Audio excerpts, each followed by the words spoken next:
November 2008.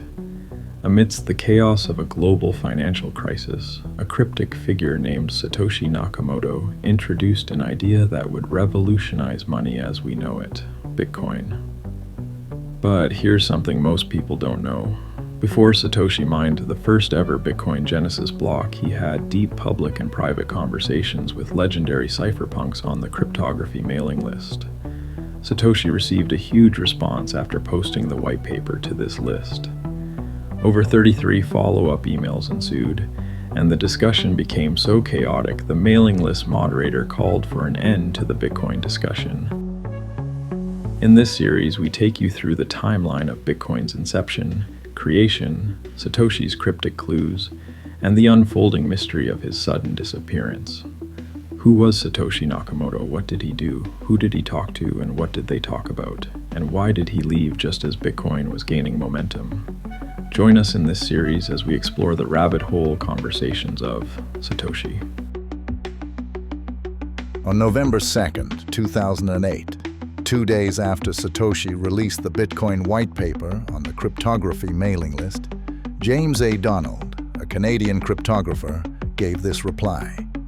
"We very, very much need such a system. But the way I understand your proposal, it does not seem to scale to the required size. For transferable proof of work tokens to have value, they must have monetary value. To have monetary value, they must be transferred within a very large network, for example, a file trading network, akin to BitTorrent.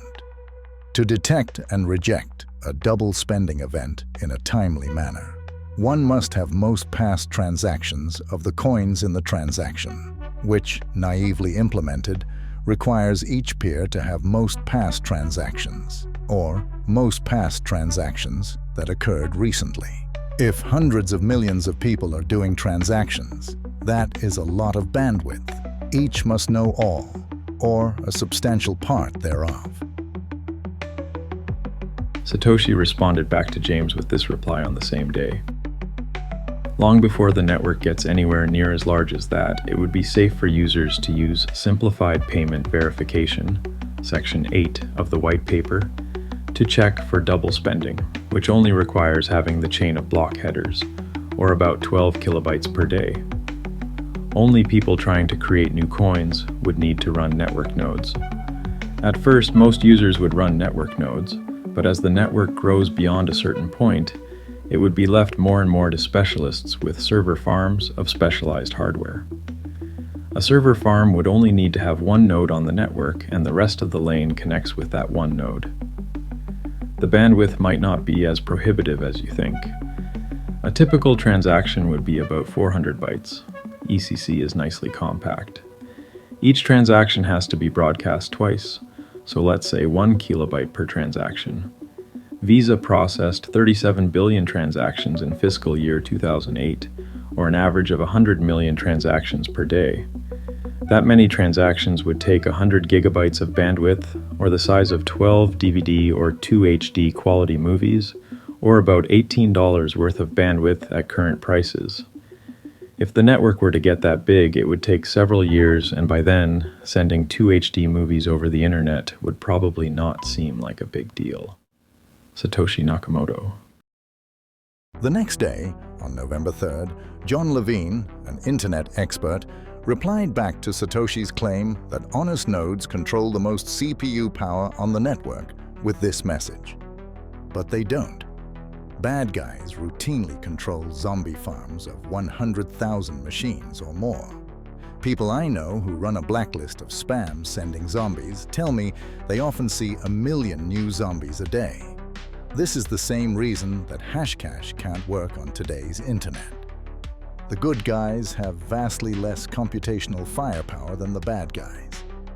I also have my doubts about other issues, but this one is the killer. Regards, John. On the same day, Satoshi gave this apt rebuttal to John's concerns. Thanks for bringing up that point. I didn't really make that statement as strong as I could have. The requirement is that the good guys collectively have more CPU power than any single attacker. There would be many smaller zombie farms that are not big enough to overpower the network, and they could still make money by generating bitcoins. The smaller farms are then the honest nodes. I need a better term than honest. The more smaller farms resort to generating bitcoins, the higher the bar gets to overpower the network, making larger farms also too small to overpower it, so that they may as well generate bitcoins too. According to the long tail theory, the small, medium, and merely large farms put together should add up to a lot more than the biggest zombie farm. Even if a bad guy does overpower the network, it's not like he's instantly rich. All he can accomplish is to take back money he himself spent, like bouncing a check. To exploit it, he would have to buy something from a merchant, wait till it ships, then overpower the network and try to take his money back. I don't think he could make as much money trying to pull a carding scheme like that as he could by generating bitcoins. With a zombie farm that big, he could generate more bitcoins than everyone else combined. The Bitcoin network might actually reduce spam by diverting zombie farms to generating bitcoins instead. Satoshi Nakamoto.